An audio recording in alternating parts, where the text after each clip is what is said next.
మాట్లాడుతున్నానండి. నేను దత్తక్షేత్రాలు అన్నీ కూడా తిరిగి భక్తులకు సమాచారం అందిస్తున్న సంగతి మీ అందరికీ తెలిసిన విషయమే. దానిలో భాగంగా ఈరోజు తట్టపల్లి అని వికారాబాదు జిల్లాలో ఉన్నది. పెద్దమల్ మండల్. తర్వాత ఇది జహీరాబాదుకు ఒక 35 కిలోమీటర్ల దూరాన్ని ఉన్నది. ఆ గ్రామం నుంచి ఒక పొలిమెరలో అంటే అవుట్స్కట్స్లో ఒక 5 కిలోమీటర్లు లోపలికి రావాలి. ఇది అటవిక ప్రాంతము. ఇక్కడ లక్ష్మణ్ గారు అని వీరి యొక్క క్షేత్రం ఇది వీరి యొక్క వ్యవసాయ క్షేత్రంలోనే ఈ మందిరము 1995లో నిర్మాణం జరిగింది. ఇక్కడ పూజారిని అనసూయామాత అనేటావి ఉంది, కానీ అనుకోకుండా ఈరోజు గానుగాపురం వెళ్ళింది కాబట్టి మేము దర్శనం చేసుకోలేకపోయినాం. వారి కుటీరం ఉంది, ఇక్కడనే ఉంటారు. వారి ఫోన్ నెంబర్ కూడా నేను ఇస్తాను, వీరి ఫోన్ నెంబరు. ఎవరైనా భక్తులు జహీరాబాద్కు తాండూరుకు ఇటువైపు వచ్చినప్పుడు రాండి, కానీ మీరు బస్సుల మీద ఆధారపడకుండా ఆటోల మీద ఆధారపడకుండా వెహికల్ తెచ్చుకోండి. మీరు వెహికల్ వస్తే చూడడానికి బాగుంటుంది.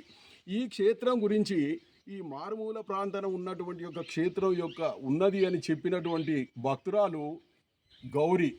ఈ గౌరీ గారు ఇటీవలనే కాశీకి కూడా వెళ్ళి అక్కడి నుంచి తిరుపతిలో కొండ మీద సేవ చేసి వచ్చిన మహాభక్తురాలు.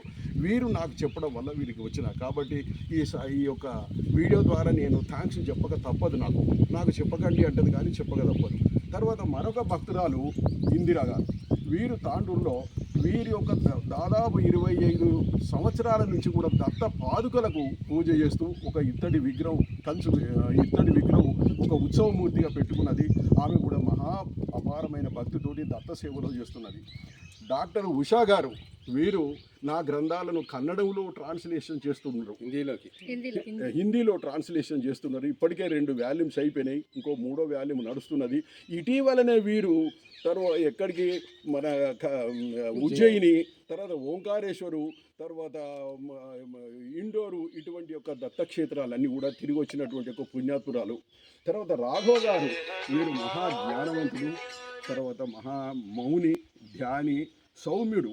వారు నా పుస్తకాలన్నీ కూడా రచన చేస్తూ ఉన్నారు.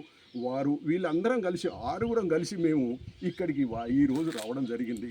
ఈ ప్రాంతం రావడానికి ఆ దత్తాత్రేయుడే స్వయంగా మా అందరినీ పిలిపించి ఆయన అనుమతించి అనుగ్రహిస్తేనే మేము ఇక్కడ అడుగు పెట్టగలిగినాం.